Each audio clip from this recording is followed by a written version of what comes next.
Hey beautiful souls, I'm Ascending Faith, and welcome back to my channel. If you're new here, I share stories that challenge the heart, the spirit, and the things we believe about love, faith, and redemption. This is a sin called Love, Zuri's Story. A tale of two women, one man, and the love that defied every boundary they knew. It's a story about longing, choices, and the price of forgiveness when love itself feels like a sin. But before we dive in, make sure you hit that subscribe button, like, comment, and share if this story moves you.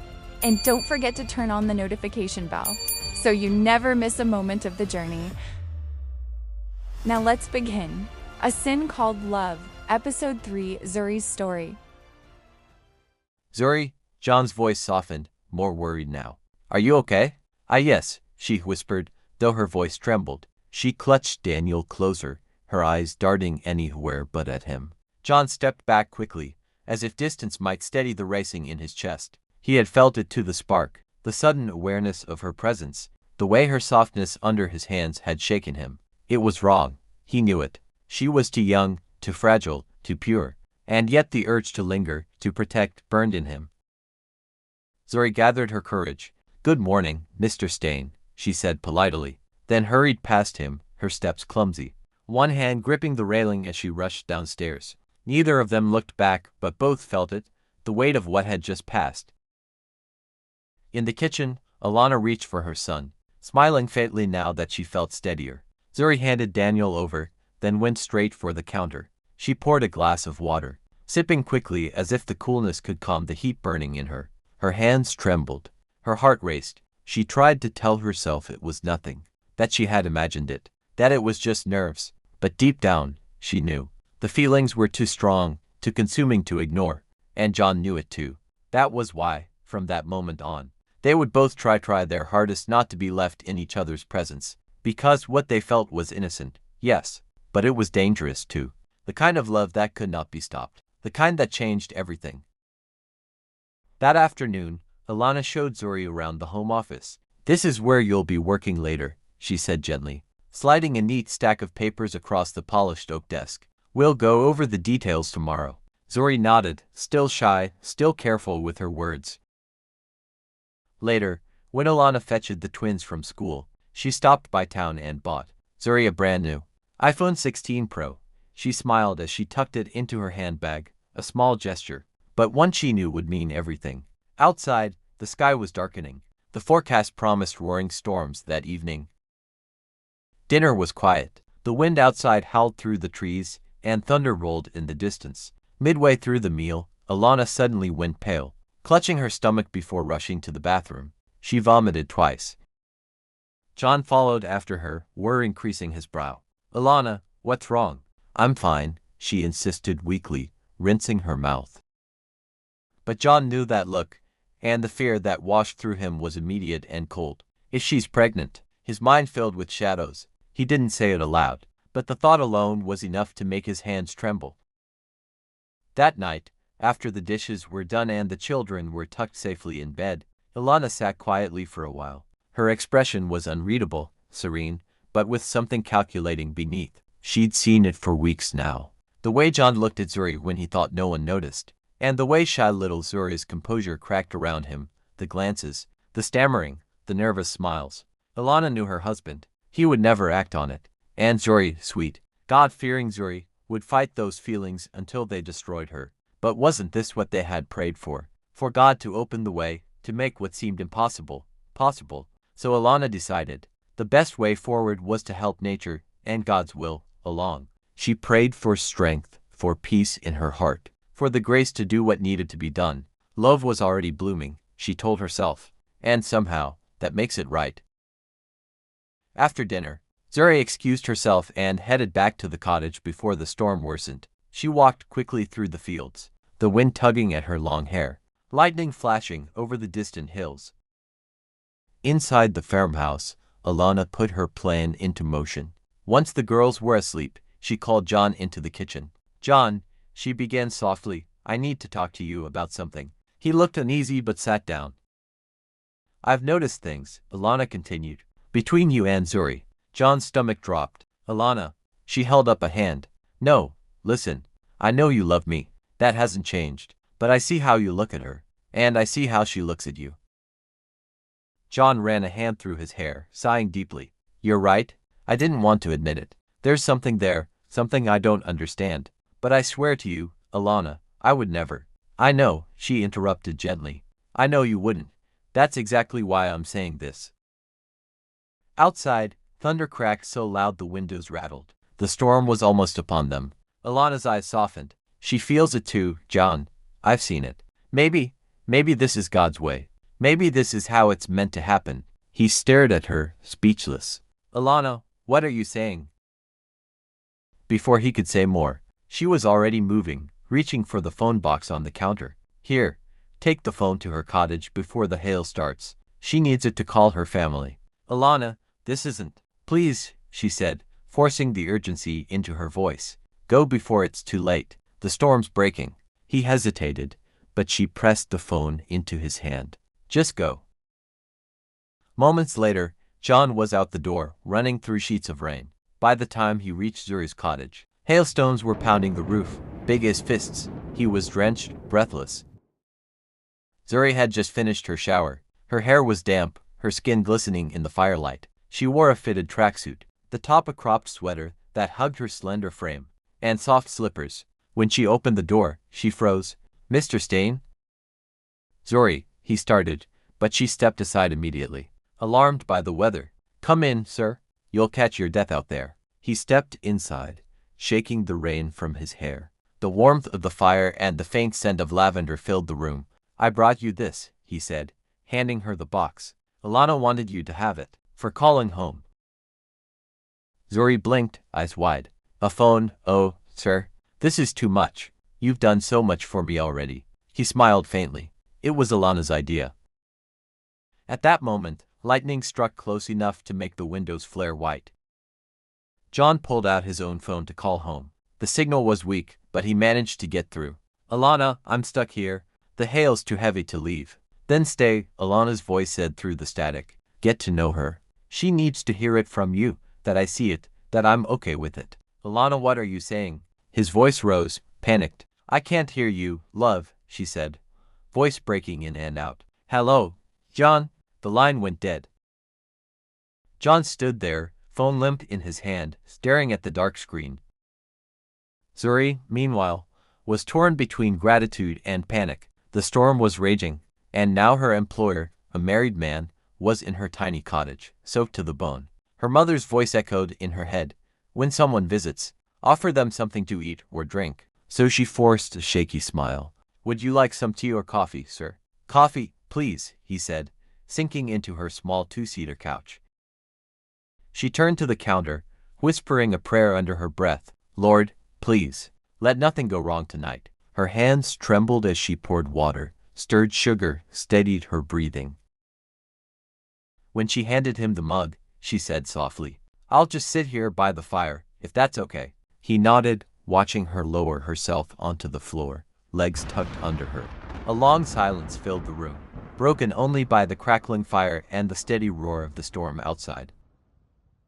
Finally, John spoke. Zuri, I need to talk to you about something. Her heart leapt into her throat. Please, Lord, not this. Yes, sir, she said quickly. I hope I haven't done anything wrong. He chuckled quietly. No, nothing like that. Come, sit on the couch, please. She hesitated, then obeyed, perching on the edge of the seat. Relax, he said softly. This is your home too. She shifted slightly back but avoided his eyes, careful not to let her arm brush his. I just need to be honest, John began. Alana sees how I feel about you. She told me to tell you. Zuri's gaze dropped to her lap, her hands twisting in her tracksuit. Her voice trembled. Sir, please, don't say that. You're married. A flash of lightning split the sky, filling the cottage with blinding white. Zuri screamed and instinctively threw herself into his arms. He held her, feeling her heart pound against his chest. Then she realized what she'd done, pulling away instantly. I'm sorry, I'm so sorry, she stammered. It's all right, he said, his voice low. You were scared. Zuri stood, her mind spinning. No, sir, this isn't right. You can't feel that for me. He sighed, running a hand through his hair. Ilana told me she knows you feel something too. She said it's okay. No, Zuri cut him off, voice shaking. That's not normal. You're married. She turned, grabbing their empty cups and carrying them to the sink, her back to him. John rose, stepping toward her, guilt and desire warring in his chest. Zuri felt him move closer, and in that moment, she froze. Her pulse thundered louder than the storm outside. They were alone, and she didn't know how to act. Zuri's breath caught in her chest. Something inside her had shifted, that quiet, animal awareness of danger. Her father's voice echoed through her, steady and unbending. If you are ever unhappy, come home. Tears streamed down her face as she faced John. Yes, she cried, voice cracking. Yes, I have feelings for you, but never, not once, did I think of acting on them. Why is Ilana okay with this? With you having feelings for me? With me noticing hers for you? None of this is normal. John, I want to go home. Please, something's not right. John flinched as if struck. I know, he said hoarsely. Yes, it's strange, insane even, that she's fine with it. We never even said anything aloud, and yet his voice broke. But I love you, Zuri Zikalala. The words tore out of him, raw, desperate. Lightning flashed, painting the room white. Both of them were trembling. Two people breaking open under the weight of truth neither wanted. Zuri felt something inside her harden. Her father's words steadied her again. Your peace is worth more than gold. She didn't care about the house, the job, or the promises. She could live again with pap and salt, a leaking roof, no medical aid. That life was real and safe. John took a step toward her, but she recoiled. His face twisted, panicked. He saw the fear in her eyes, not the kind born of misunderstanding, but the kind that came from feeling hunted. He froze, then stepped back. Outside, the storm roared. Thunder cracked so loud it seemed to shake the air itself. Zuri's fear of lightning was gone. The danger was not outside. It was here, in this small cottage, in a man she thought she could trust. Her mind raced. Ilana's strange calmness, the way she'd arranged for John to stay over, the subtle comments, the glances. Zuri suddenly saw it. She had been placed here, kept here. Her innocence was not hers to protect in their eyes. It was a transaction. She felt sick. Her hands shook as she backed toward the door. She was a small fish. Her old English teacher had warned her once. And the ocean was full of predators. Zuri's voice came out small, steady. I'm leaving, John. He opened his mouth, maybe to beg, maybe to explain, but the thunder drowned him out. Almost as if the storm understood the desperate confession that hovered between them. It quieted, the thunder rolling away into a long, exhausted sigh. For a brief moment, the cottage held only the sound of rain easing against the roof. John's voice, when it came, was soft, trembling but calm, as though the quiet demanded reverence. Zuri, he said, I love you. It's a feeling I've never known, something I never believed I could feel. I love my wife with everything I am. And I'm ashamed that this feeling exists beside that love. I have never seen another woman like this. Except her. He paused, guilt washing over him in waves. I've always wanted children. People thought I was joking when I said I wanted a big family. But I wasn't. I just didn't realize how much it mattered until Ilana almost died. We couldn't risk another pregnancy. We didn't think things through. But when the opportunity came, to help you study, to build a life, we thought maybe it could open a door. That one day, we might talk to you about a request. Zuri's eyes widened. Her stomach turned. But listen, John went on quickly, desperate. The opportunities, your studies, the promises, they'll continue. They were never meant to be taken away. It was all decided before you ever arrived. But then you came, and I felt it. I saw it in your eyes. I know I would spend every day fighting this feeling. And still, he stopped, breathing hard. Even I'm shocked by Ilana. She's different now. Since you arrived, the emptiness we lived with, it's gone quiet. I'm sorry, Zuri. I lied about why you were here. But I swear to you, I will never hurt you.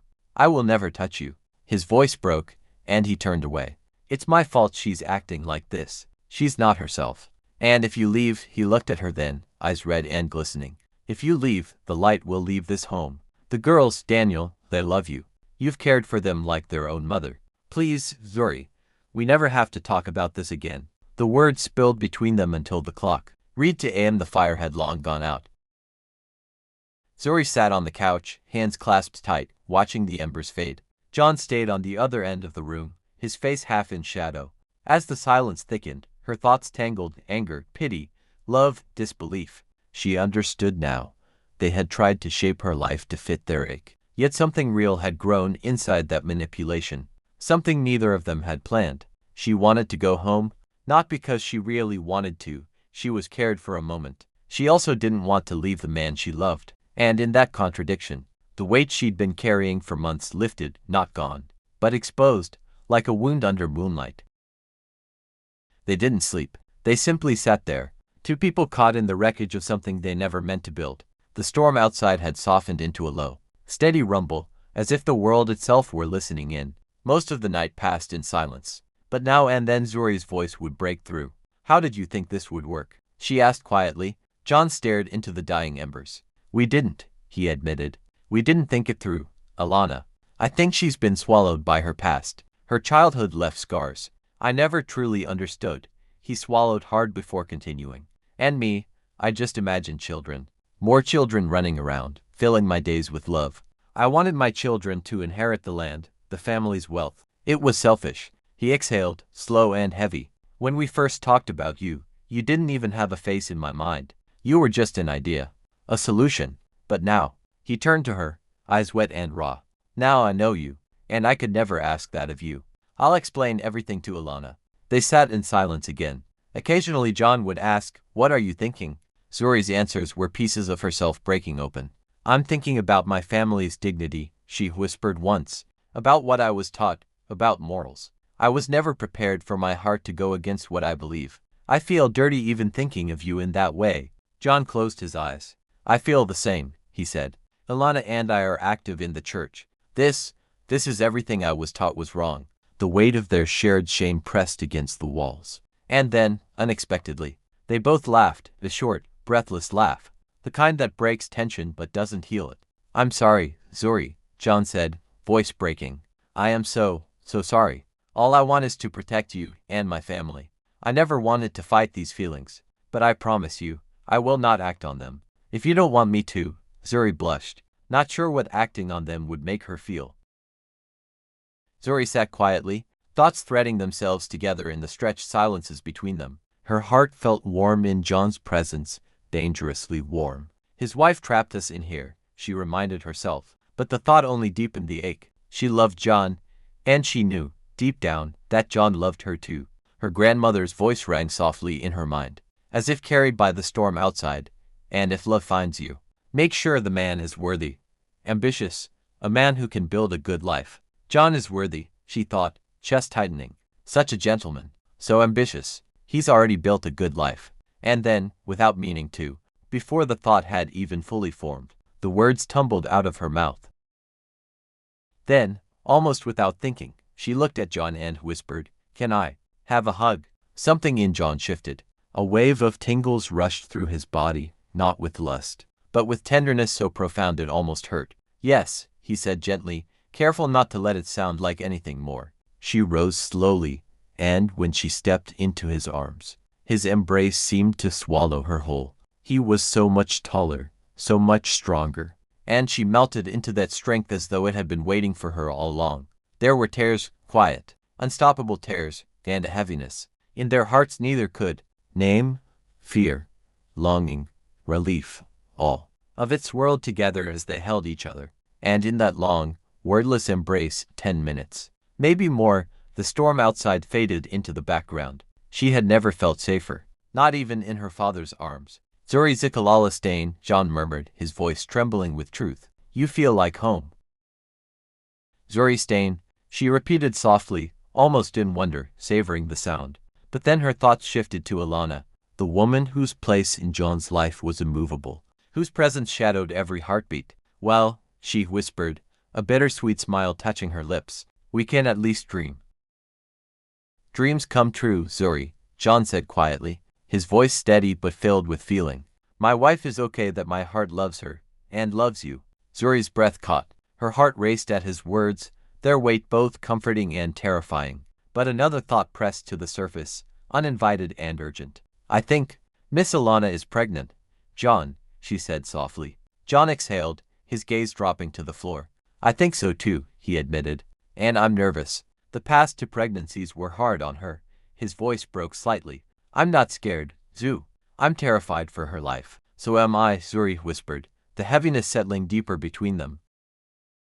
So am I, Zuri whispered, the heaviness settling deeper between them. The room was still except for the faint droplets of the rain outside.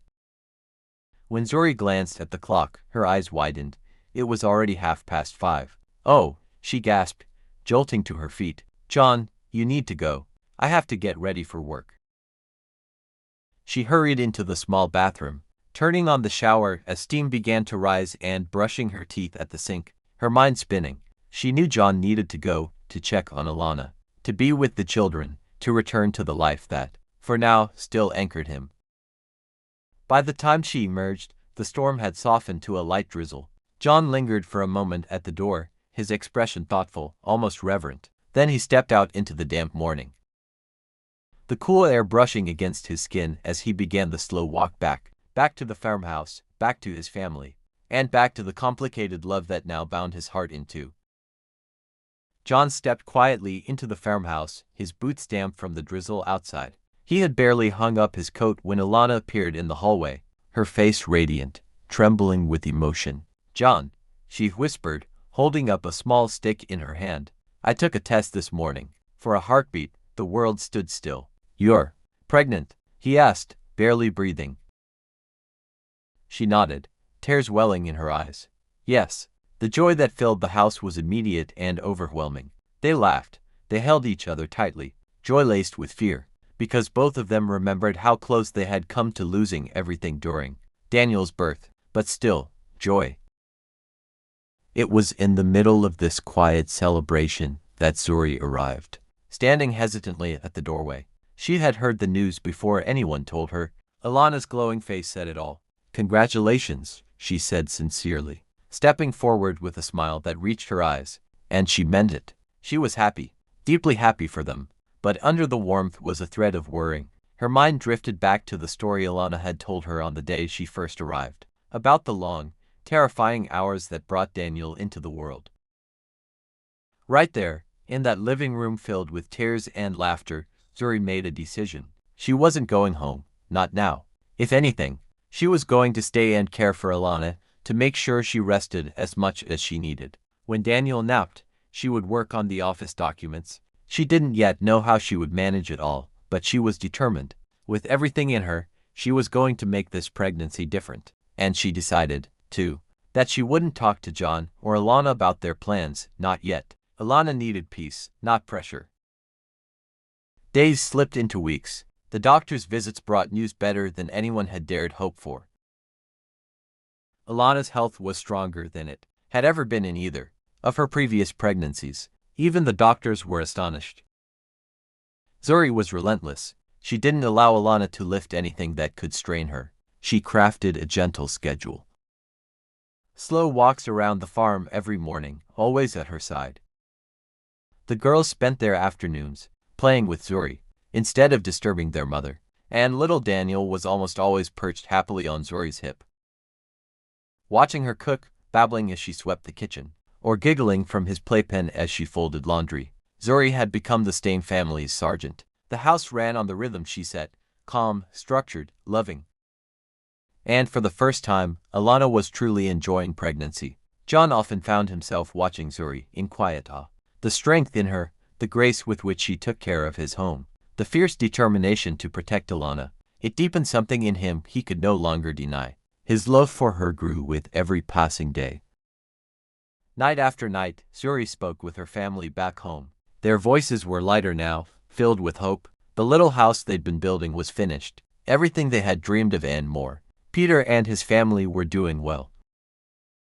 And as the rainstorms gave way to softer skies, and the farm thrived under the spring sun, Zuri realized something. She wasn't just a visitor anymore. She was part of this family, its heartbeat, its strength, its quiet, uncheckable center. Alana had reached her 6th month of pregnancy, and everything was going almost too well. That in itself frightened her. The doctors had confirmed she was carrying twins, and while the news filled the house with joy, it also brought new fears. Twins often came early, and Ilana knew too well how quickly pregnancy could turn from miracle to crisis. Still, this pregnancy felt different, gentler, steadier. Zuri had transformed the rhythm of the Stain household. The children were cared for with love and structure. John followed to take care of Ilana. Schedule Zuri had created, something Ilana teased him about often. Even prayer had become a central part of their days. There were scheduled times of fasting too. Zuri had explained to the girls why fasting mattered, and they'd begged to join in, nothing too serious. Just a few hours here and there. Ilana couldn't fast from food, but she gave up social media, her phone, and the television during those times. Together, they had built a life rooted in peace and faith, and Ilana had never felt more supported. But now, as her belly grew, and the weight of the future settled on her heart, she knew it was time to talk about something deeper. Something that had been growing quietly in the spaces between them all. One quiet afternoon, she called John and Zuri into the sitting room for a small family meeting. The rain had passed, leaving the air soft and fresh. "I wanted to thank you both," Ilana began, her voice trembling slightly. "Zuri, for everything you've done for this family. I've never felt so cared for. And John, for standing by me, as you always have." Zuri smiled shyly. John reached over and gently squeezed his wife's hand. Ilana took a breath. "I know you to love one another," she said, "and I don't want to stand in the way of that." The words stunned them. John and Zuri exchanged startled glances. Neither had expected Ilana to address the unspoken truth between them. Over time, they had learned to live around their feelings, to bury them beneath duty and discipline, but they had never gone away. "I would like your love to flourish," Ilana continued softly, "because I feel selfish. I'm being treated like a queen while the two of you suppress something real." Silence fell over the room. Zuri shifted nervously, cheeks warm. "It's okay, Miss Ilana," she said gently. Ilana chuckled, shaking her head. "What did I say about calling me that?" Zuri giggled. "Sorry, Ilana." They shared a light laugh, breaking the tension just enough. Then Zuri added, "There's no need. We're surviving without entertaining those feelings." "Right, Mr. John," she said with a nervous little laugh. John looked over at Ilana, his expression serious. "I'd like to hear more from you, my love," he said softly. "Why do you think we need to start something?" "I won't lie, yes, the feelings are there." Ilana nodded. "Our love hasn't decreased because of what you feel for her," she said. "But I know those feelings are real. And since Zuri's been here, there's been more love and laughter in this house than ever before. She's brought so much peace." She paused, her eyes softening as she turned to Zuri. "John told me about the plan we had, and it wasn't meant to hurt you. I was driven by fear from my past trauma, and I'm not sorry we went through with it, because otherwise, we would never have known the gem that you are. I would like for my husband to marry you." Both John and Zuri gasped, eyes wide. Ilana smirked playfully. "What? Did you two plan to have children without the ultimate commitment?" Laughter burst out of all three of them. Zuri, still blushing furiously, stammered, "No, ma'am.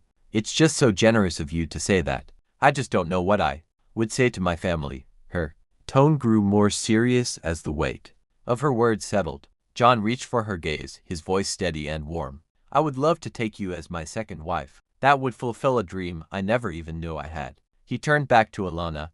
"Are you sure? Are you truly okay with me marrying Zuri?" By now, Zuri had turned 20. Her birthday had come and gone quietly, marked by a small, sweet celebration in the Stain home. Ilana smiled through her tears. "Yes, I love Zuri too. Not romantically, but with a love that's unexpected and unexplainable. She's like a sister I never had. And you, my love," she added with a teasing glance at John. "Even you could learn a thing or two from Sergeant Zuri." They all laughed together, the room lighter than it had been in months. But beneath the laughter, something profound had shifted. The unspoken had been spoken. A door had opened, one that none of them were quite ready to walk through yet, but one that now stood waiting, full of possibility. Hugh, child, silence fell so heavy you could have heard a mosquito sneeze. Zuri sat there, cheeks glowing like sunrise. And Ilana? Oh, she was serving calm, cool, and confusion. Then out of nowhere, boom. "I would like for my husband to marry you." Excuse me, what did she just say? Now listen. When I tell you that room froze like the Wi-Fi cut out during a live stream, I mean it. Zuri blinked, John gasped, and Ilana sat there smirking like she just dropped a whole sermon on love and liberation. And baby, she did. But see, That's the thing about love, it doesn't always fit in the boxes we make for it. Sometimes it spills over, breaks the mold, and forces you to grow right where you thought you'd never bloom. And that night, hearts were stretched, tears flowed, and prayers whispered turned into promises. Then morning came, soft, golden, and full of new beginnings. What started as a wild idea turned into something sacred, something no one could have planned. And me? I'm just here with my journal, my tea, and a whole lot of feelings watching love rewrite the rules again. So before we dive into the next part, do me a favor, like it if you feel it. Comment your thoughts below because we're unpacking this together. Share it with someone who believes in second chances. And subscribe because, baby, this story, it's only just getting started. I'm ascending faith. See you on the next episode.